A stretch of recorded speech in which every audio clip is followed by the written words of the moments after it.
with a few remarks from the expert and then open up for questions. Ms. Albanese, you have the floor. Thank you.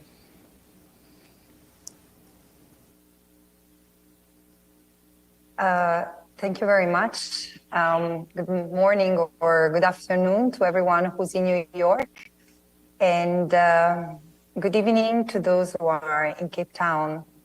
I have to say that I'm glad, honored, and humbled to be in South Africa, although I deeply regret not being able, as a UN Special Rapporteur, protected under the UN Charter and under the UN Conventions on Privileges and Immunities, to prevent my report in person in New York in the UN headquarters due to the unlawful sanctions that have been imposed on me simply for fulfilling my UN mandate. But I'm here to discuss and present to you, to the media, my last report, Gaza genocide. I claim through this report that Israel's genocide in Gaza is part of an international system of complicity. And international law is very clear. States must neither aid nor assist in internationally wrongful acts of others. Instead, they might prevent, stop, and punish international crimes. These obligations, of legal obligations, in the breach of peremptory norms of international law, no acts of charity, but they require immediate suspension of military, economic, and diplomatic ties with Israel until its crimes cease, and pursuing justice for the survivors by holding perpetrators and their accomplices accountable. Instead, my report exposes how influential third states, with the acquiescence of many others, have provided diplomatic, military, economic, and ideological support to Israel, entrenching rather than dismantling Israel's settler colonial apartheid, which in the past 2 years has turned genocidal. I think that no state can credibly claim to uphold international law while arming, supporting, and shielding a genocidal regime. Third states, by doing so, are breaching their duty to prevent genocide, apartheid, and all the more territorial conquest by supplying Israel with aid, arms, and political cover, despite the mounting evidence of genocidal intent. The International Court of Justice has spoken 3 times on the risk of genocide in January, March, and May 2024. This has triggered the obligation to prevent acts of genocide, to punish incitement, to stop genocide, and to punish acts of genocide. And instead, states continue to obscure, ignore, and even profit from Israel's violations of international law. Military cooperation is probably the most significant of the forms of complicity, because through arms trade and intelligence sharing, some states more than others have fueled Israel's war machine. The United States and Germany alone have provided 90% of Israel's arms imports, but at least 26 states, with Italy, my own country, first, being listed for having supplied or facilitated arms component transfer to Israel, while many others keep on buying weapons that have been tested on the Palestinians. Trade and investment have sustained and profited from Israel's economy.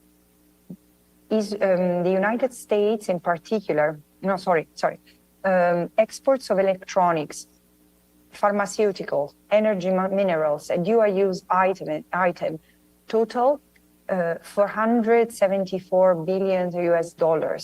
All these has helped Israel finance its military operations. And while the European Union has been so quick in imposing sanctions against Russia for the Ukraine invasion, It continues, as we speak, to be the prime trade partner for Israel, while North America and several Arab states continue deepening economic ties with Israel. Only a few states have marginally reduced trade during the genocide, but indirect commercial flows persist. I have to say that one of the most sadistic aspects of this genocide is the weaponization of aid. What began with the unlawful blockade and with the attacks on UNRWA has become a full subjugation of aid to Israel and United States diktat, stripping the UN of its protective role. And these measures that member states have aided or endorsed, of course, have worsened the living conditions in Gaza. The problem, unfortunately, is deeply ideological, because Western leaders have echoed Israel's propaganda, repeating the self-defense mantra, reviving colonial tropes to cast the Palestinians as less than human, as terrorists by default. And by framing Gaza's destruction as a battle of civilization against barbarism, they've helped Israel erase the distinction between civilians and combatants. As I conclude these initial remarks, I want to stress, especially speaking from the roots of Mother Africa, that I'm surprised by how little too many states in the global majority, otherwise known as Global South, include across the African continent, once liberated from the colonial oppression, have done to confront this genocide. Only 14 states have joined that important decision of South Africa to launch its landmark case for genocide against Israel before the ICJ. And look, this is not just about Palestine. It is about the survival of the United Nations according to its core values and norms. From the ruins of oppression, we must forge a new multilateralism that is not for the few, but for the many, premised upon human dignity and equal rights and justice. Thank you. Much, Ms. Albanese, and we'll go to the room for questions. Please go ahead. Yes. Thank you very much for this press conference. This is Stefano Vaccara, Ital Press, La Voce di New York. During your presentation, not to us, to the member states, there were very harsh response from the Israeli ambassador, but also from Italy, from your country. So my question is, what message do you have for your government, for your people, about what happened to you? And also another question that is very important today, was discussed also here in this room. Do you think the Secretary General did everything in his power to defend you, or he should have done more?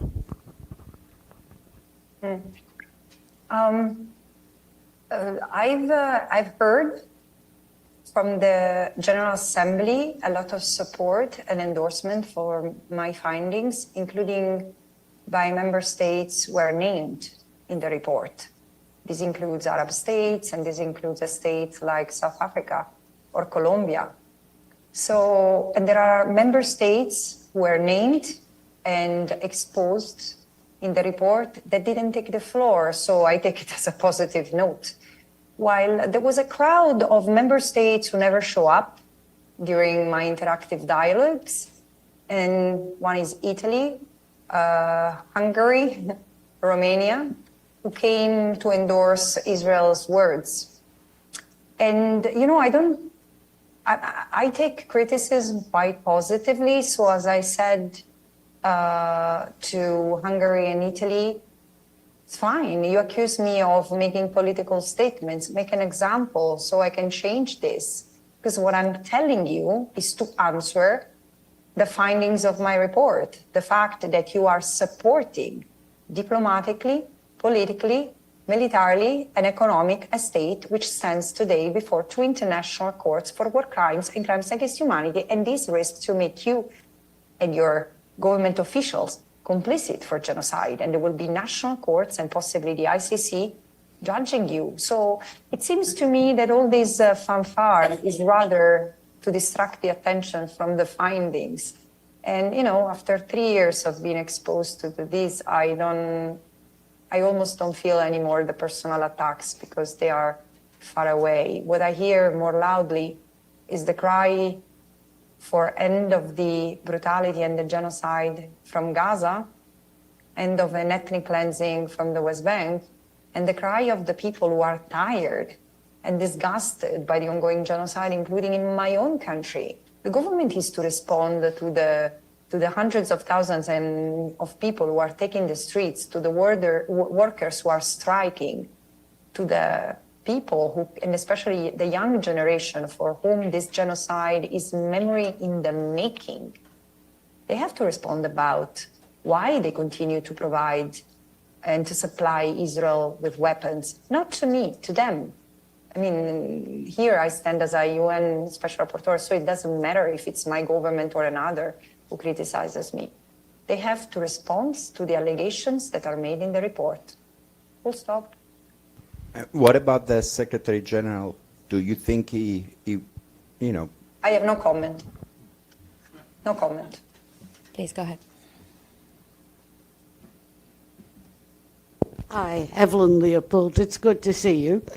Are you in? Where are you broadcasting from? Tunisia or what? No, I am in South Africa. You're in South Africa. In Cape Oh Town. yeah. I am in the Desmond and Eleha Tutu's Foundation. How symbolic and powerful. That's right. I should have recognized the face and back of you, whom I met once, strangely enough. Yes. Yeah. Do you think October 7th was a game changer? Excuse me? Do you think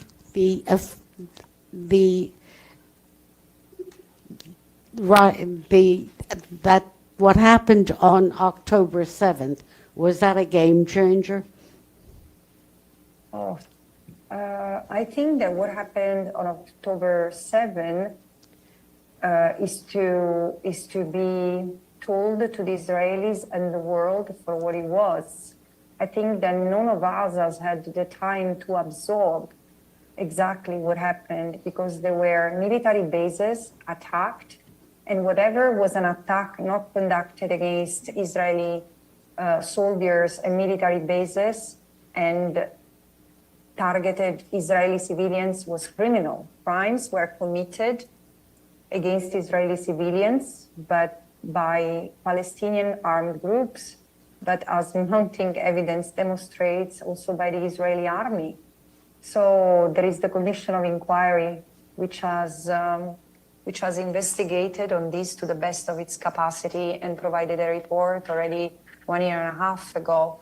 What I think has been a game changer is the genocidal intent that has transformed a settler colonial apartheid regime into a genocide.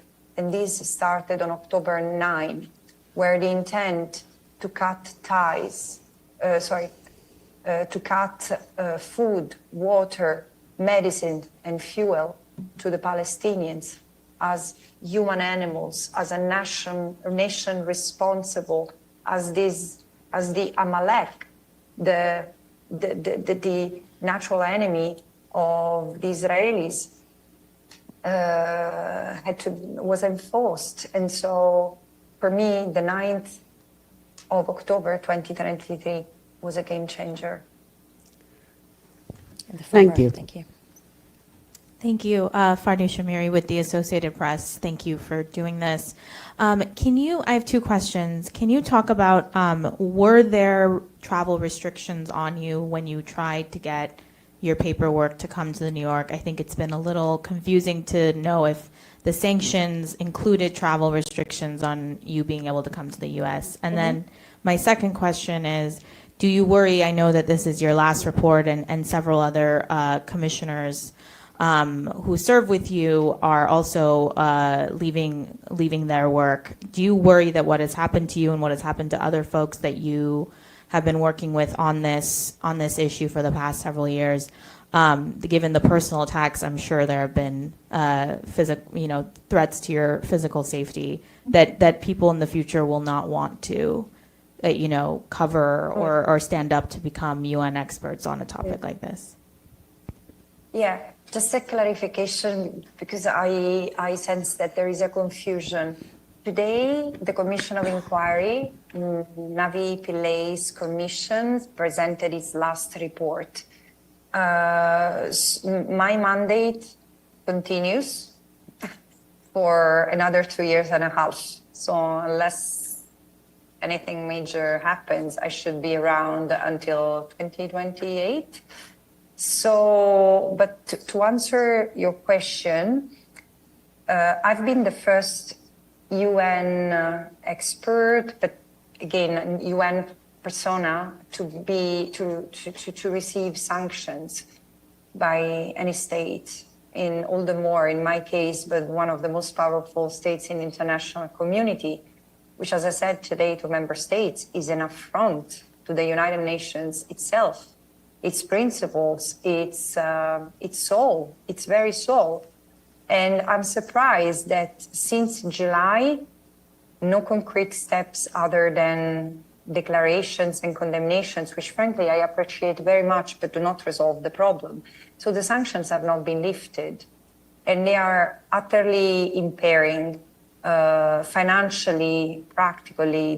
The hurdles on me are numerous, but again, I prefer discussing this with member states and not with the media, because I don't want to occupy this space to distract the attention from the content of my mandate, which is the genocide in Palestine, which is spotting light on the genocide in Palestine. As per the travel restrictions, I mean, the travel ban is the first consequence of the sanctions that again are unlawful, are against the UN Charter, are against the UN Convention on Privileges and Immunities. And you know, as a UN expert, I work pro bono with a lot of sacrifice and a lot of discipline, because I'm constantly under scrutiny. So I pay extra care and attention to make sure that the findings, the facts reported in my report are solid, are corroborated, are verified. All member states have been, over 60 states have been provided my report 1 week in advance to provide comments. Yes, I understand the states have complained that they were not provided enough time. I would like to have them enduring 1 day of my life, having to deal with the sanctions and the ongoing genocide and all the rest. So they should do their job while I do mine diligently. But I do that operations of trust. I trust the United Nations, and I expect that they uphold the Convention on Privileges and Immunities. There is a travel ban, as I said, and there are financial penalties imposed on me and anyone who has any economic dealing with me, including my own family. I've applied to come to the United States, and frankly, there is not much to say other than it was cumbersome, and eventually time was such where I said that it's, frankly, I'm not there to fight with the United States over my appearance in New York. I was happy to be in South Africa among people who deserve my presence. Go ahead. Thank you, Francesca. Abdelhamid Sayam from the Arabic Daily, Al-Quds Al-Arabi. I have 2 questions and maybe follow-up, but first question is about the ICC. You know that ICC follows the crimes committed by individuals, not by states only. The ICC issued 2 arrest warrants for two individuals, the Prime Minister and the Defense Minister. The first time it was mentioned May 20th, but it was issued on November, I think, 21st. From those days, from May 20th, when the first time mentioned the Prime Minister and the Defense Minister, until now, no other individual was implicated, although crimes are committed. Crimes against humanity, war crimes, genocide, destruction of hospitals, destruction of clinics, destruction of food storages. all these crimes, and yet ICC did not issue one single arrest warrant following those two individuals. What do you think of that? Why the ICC is not doing its proper job? And my second question is about the background of October 7. I mean, the Israelis and their proxies want the history to start on October 7. Nothing before it and nothing after it. They don't want people to see the people killed in Gaza or what's going on in the West Bank. Only October 7. October 7 is like, remember, September 11, September 11, same. Now, the Palestinian people have been, as you know, going through genocide, not on October 9, but from 1948. So how come many of the UN officials that don't connect the dots of what happened to the Palestinians? Uprooted from their homes, became refugees, and wars and wars and wars. 1956, 1967, 1973, 1982. In Gaza was subject to 5 wars. Why is that? They don't put the dots. They don't connect what happened before October 7. Thank you.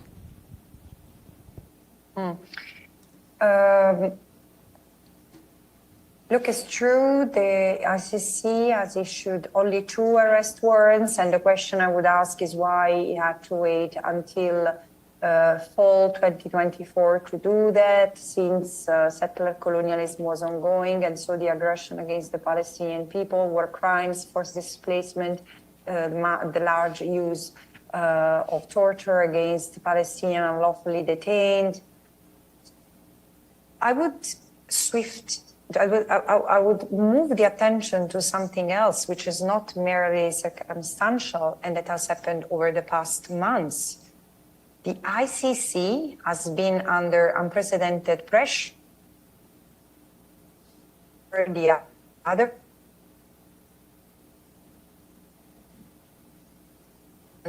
by the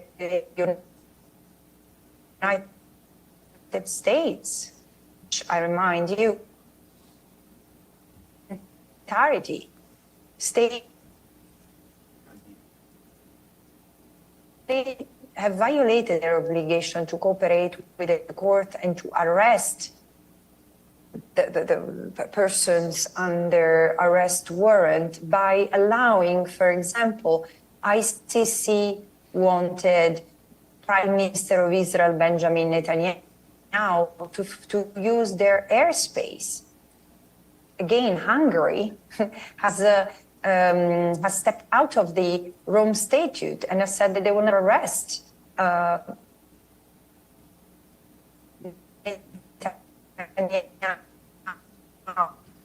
and so has Poland. So the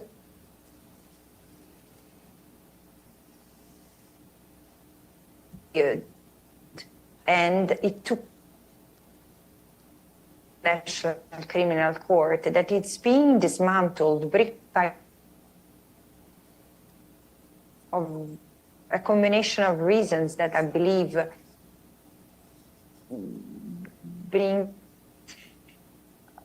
reality that allows certain legitimate criticism against the ICC. But international law, including international criminal law, is enforceable only, and is enforced only through member states. It's not that the ICC has its own police. So the ICC is frankly strangled. I would like to know if in 5 years' time or 10 years' time things progress this way, the ICC will still be there. This is, I mean, we are not talking of a dystopic future.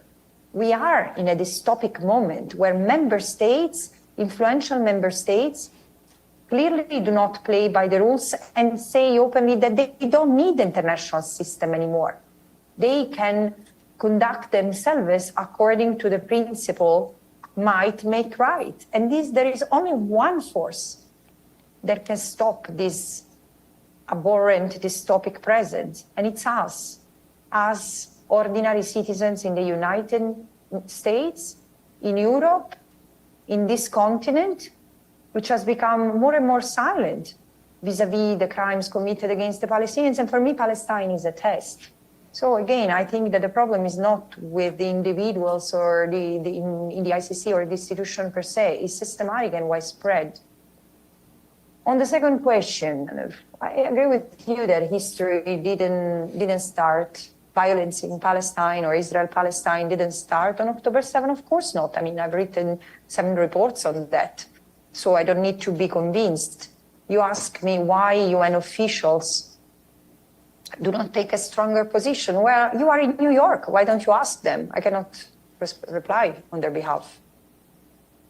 Honestly, I did ask them many times, including the Secretary General, who mentioned it once and never repeated it again because they asked him to resign and they attacked him severely, the way they attack you now.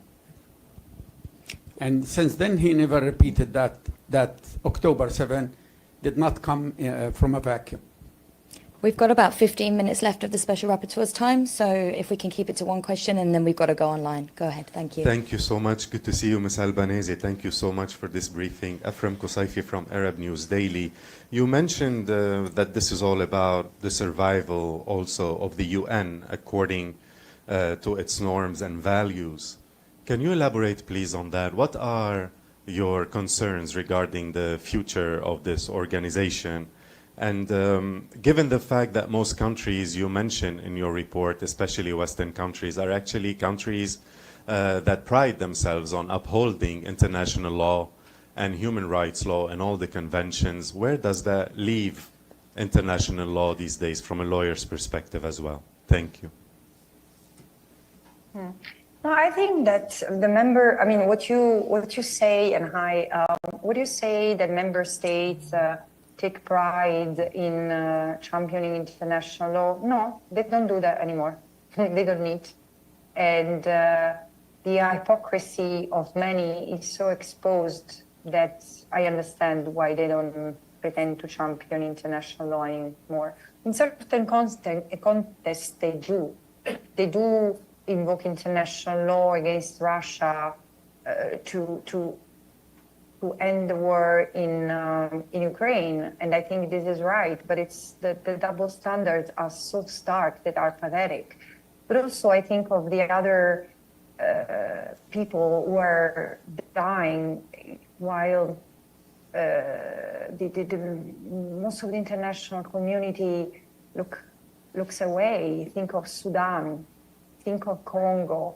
There are 50 wars ongoing, and there is no attention to this, really no attention and no care, just sporadic, superficial and inconsequential words of condemnation.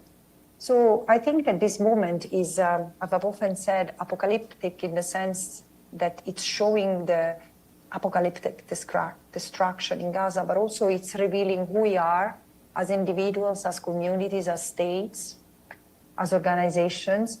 The United Nations was set up to protect peace and stability, to prevent conflicts. And for a long time, it has managed to avoid at least a nuclear war. But in Gaza, it has failed miserably. It has failed to enforce international law, which for me as a lawyer is the most serious responsibility. I've said it since October 10, 2023, Israel cannot claim self-defense. Israel cannot invoke self-defense. Article 51 of the UN Charter does not apply in a context of permanent occupation. It applies only in situation of conflicts among states. If Israel or its acolytes are convinced that Hamas, without an army, or a Palestinian armed group, without an army, without tanks, without F-35 or whatever, constitutes a threat to Israel's security to justify the use of force, well, they have to go to the International Court of Justice and seek for another advisory opinion, because so far the law prevents Israel from invoking the law of self-defense while, as the ICJ says, illegally occupying a territory that is not his own. So Israel needs to withdraw the troops, dismantle the colonies, and stop exploiting Palestinian resources and practicing apartheid against and racial segregation against the Palestinians. So this function has failed. The function of channeling and hosting advancing discussion to stop the brutality, to stop the violation of international humanitarian law has failed. As I said before in my opening remarks, what I find most depressing is what has happened to the humanitarian function of the United Nations. It has failed. And the United Nations as a whole, despite words here and there, the United Nations have allowed the dismantlement, the almost nearly complete dismantlement of the humanitarian function of the United Nations in Gaza through the huge blow that has been suffered by UNRWA. The fact that member states, because eventually the United Nations is an organization, it's an intergovernmental organization. It exists as a coalition, as a family of all states. And these all states have not been altogether being able to contain and isolate the two states that are creating a threat to peace and security in the Arab region and beyond, which are Israel and the United States. And again, this continues. I mean, it's since October 11, member states keep on celebrating peace, the end of hostilities, but the mediocrity and the hypocrisy of this debate leaves me speechless. I don't know what to say. Nearly 100 Palestinians have been killed. Nearly 350 of them have been injured. They continue to be starved. Aid doesn't enter. The hostages, thankfully, have been released and have been allowed to return to the safety of their homes, while the Palestinians have not. The bodies of the withheld Palestinians have returned desecrated and with the signs of torture, which speaks to the hubris of Israel, that it really has no shame. The Palestinian prisoners or the Palestinian hostages who have been released recount of the torture they have suffered. There are 10,000 Palestinians still held in jail, and nothing changes. So I think this is, what does it say to the young generation? Because my generation grew with this ideal or this idealism toward the United Nations, which are so miserably fail to uphold the UN Charter. And what does it tell about international law? No, I think that international law has a different story, because international law is a system of norms that are there to allow me to distinguish between the wrong and the right. And today, the international law is spoken by the masses against genocide, against apartheid, against Israel's crimes. Probably member states and diplomats and civil servants have not realized yet, but we are living a phase of acceleration, and we are already into the future where the United Nations is becoming, and I'm sorry to say that, because of course I would like to see the United Nations rise and straighten its back and its head and stand solid and principled into the future. But the United Nations is becoming more and more irrelevant, I'm afraid. One question from the back. Thank you very much. Paolo Mastrolilli with the Italian daily La Repubblica. I would like to go back to what you said about Italy in the report. What should Italy do in order to comply with your report? Stop selling weapons, stop trading with Israel. What are the concrete steps that you would expect from Italy? Well, one positive thing would be for the Italian government to read my reports and to engage with the content of my reports and the findings, instead of spreading spurious allegations that only distract from the core of the matter. Italy is showing a level of political immaturity that I've not registered in any other country I have had the privilege or the chance to engage with. And the appearance of the Italian ambassador, for once he's taking the floor, will go down in history as ludicrous. Because again, he didn't it didn't touch on any of the findings they had brought to the fore. He could have come and say, no, what you say about Italy is not true because of this and that, and he didn't. He just accused me of making political statements. And this is, again, this shows a lack of political maturity that is not of the country I grew up in, which has had in the past a respectable diplomatic tradition. Concerning what Italy should be doing, respecting international law, stop defending Israel as if it was its officer in charge, cutting trade, cutting economic relations, doing what the dockers and the people striking in Italy are asking, that Italian ports are no longer transit for Israeli goods entering European market through Italy, or for weapons and weapon components transiting from through Italian ports from many European countries toward Israel. And by doing so, Italy is in one go violating its law. It has a law, La Legge 185, which prohibits what Italy is doing, because Italy should, at the port, should control cargoes toward countries which are outside the European Union, and it doesn't do so. So it violates its own laws. It violates its constitution, which imposes not to engage in wars, and it violates its international commitments, including to prevent genocide. It's not an opinion, let alone what I'm saying with the Commission of Inquiry, the UN Special Committee on Israeli Practices, genocide scholars, genocide organizations, and not about what we say. It's the International Court of Justice. The moment in January 2024, the court recognized a risk of genocide, this triggered the obligation for Italy and all other countries concerned to cut trade, especially armed trades to Israel. And as long as Italy doesn't do that, it violates international law.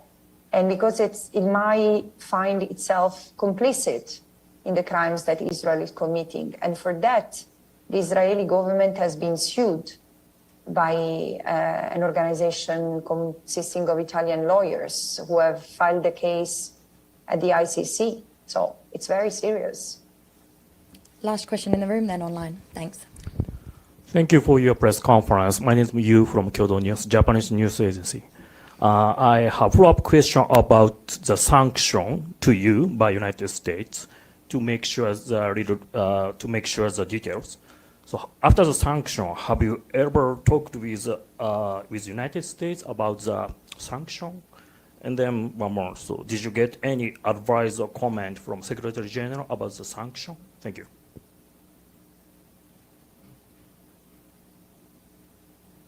No engagement with the United States, and on the support received so far by the United Nations, I prefer not to comment. Going online to Ibtasem. Hi, thank you. My name is Ibtisam Azim, Al Arabi Al Jadid newspaper. Good to see you, and thanks for the briefing. I have two questions. One follows up on your previous answer regarding Italy, or my question is when it comes to the role of third countries.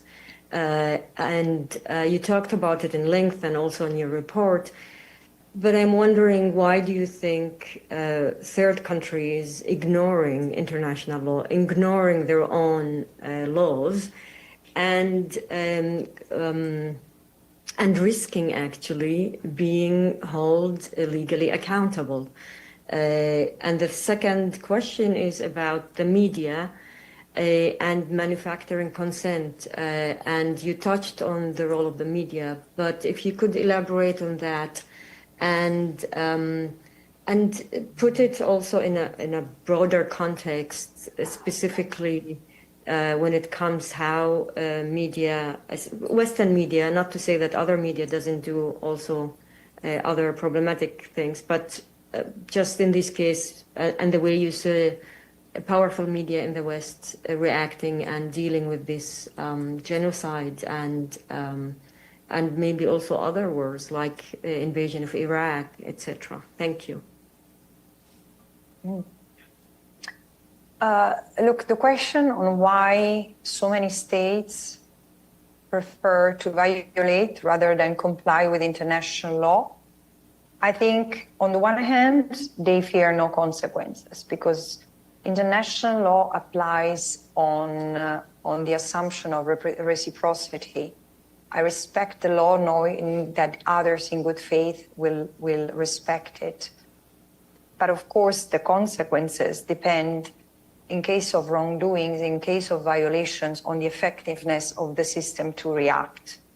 And there have been moments in the past, again, speaking from South Africa, clearly many member states have protected apartheid South Africa, but gradually they have been pushed, they have been forced to take measures. They have been forced by the global solidarity, but also by member states within the General Assembly itself. I mean, the key members of the Security Council, United States and United Kingdoms, were key allies, and Israel outside the Security Council were key allies of apartheid South Africa. But what was stark back then was how united the non-alignment movement was, the so-called global South, the global majority. That has changed over time, and Israel has managed to establish its influence in many places in the global majority, in Africa, in Latin America. Then the second element is ideological, and in the global North, in the global minority, there is a significant ideological affinity, at least of those in position of power, with Israel.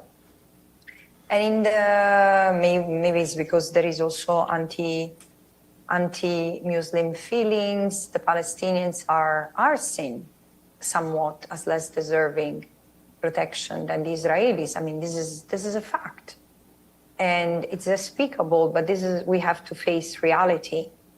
And then the other ideological element, it's something that is not sufficiently discussed in the global arena, but it's how pervasive is the spreading and the influence of Christian Zionism that is turning the so-called global South into a less sensitive to the Palestinian question reality.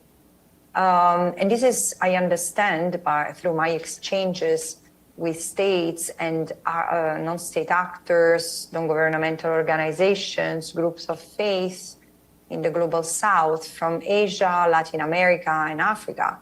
This is an increasing problem, that it's not allowing people to see where the problem is.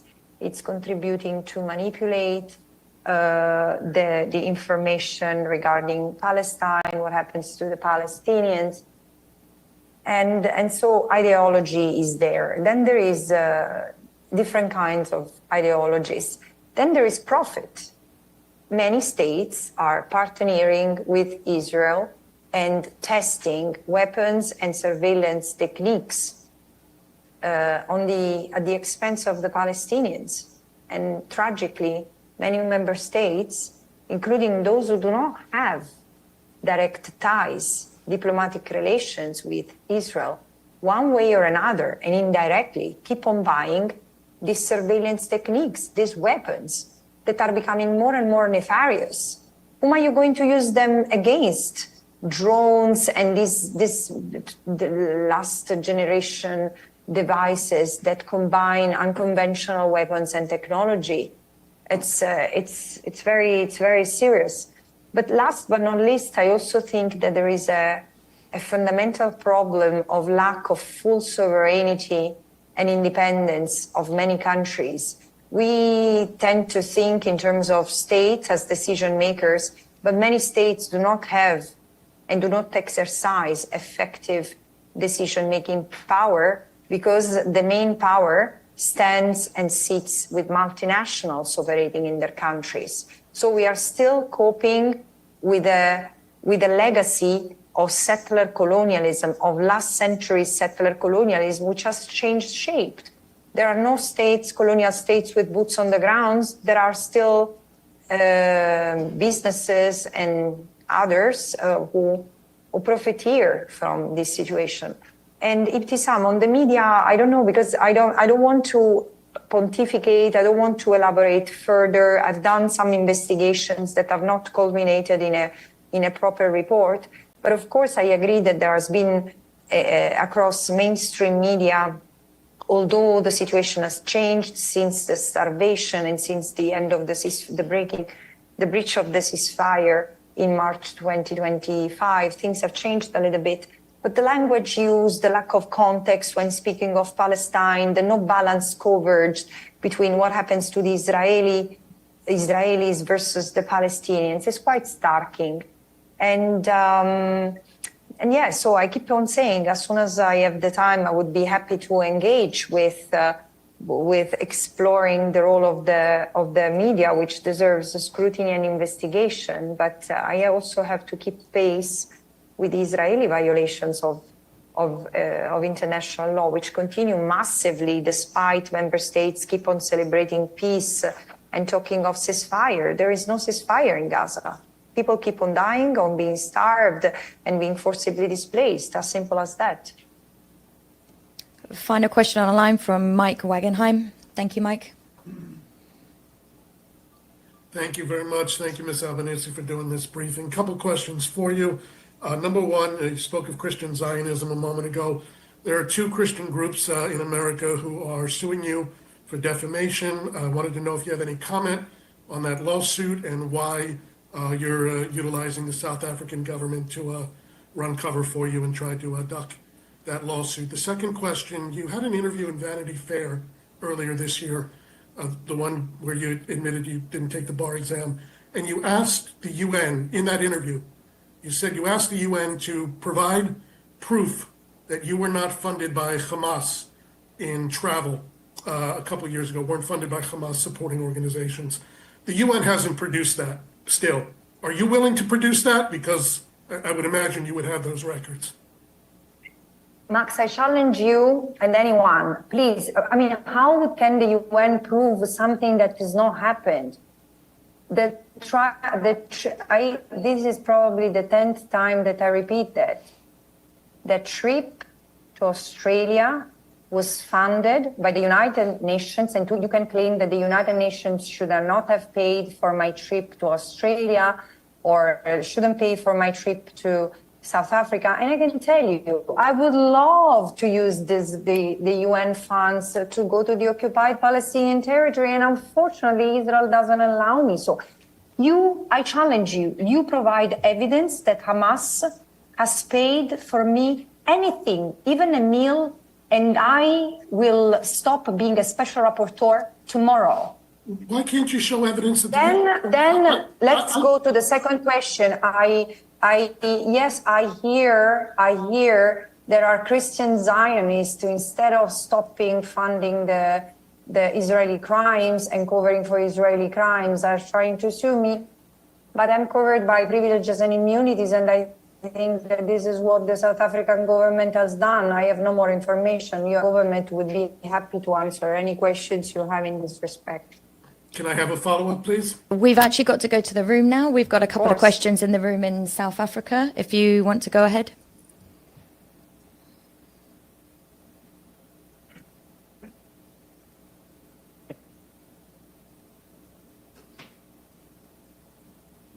Spoke about the difficulties of the international legal system to respond, and we've clearly seen them as well, the limitations of the international legal system to tackle this. Does this report now maybe open up avenues for national courts to be seized in the countries of the third countries? And could you perhaps elaborate on those avenues? Can you hear? Well, there's a bit of but so you, sorry, repeat just this. National courts. Maybe I'll do it with a, oh, sorry. No, it's fine. You just speak slowly.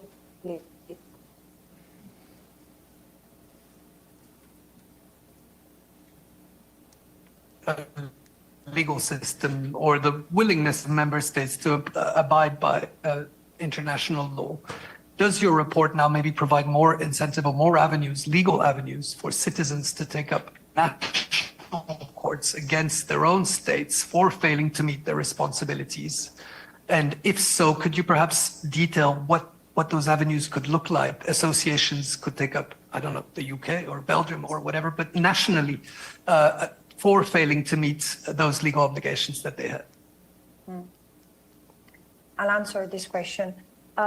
So, yes, I've said that in the member states have a series of obligations. Of course, they, as I often say, they have to cut trade, they have to cut the transfer of weapons, but they also have to investigate, prosecute those who might be responsible for crimes or complicity with crimes.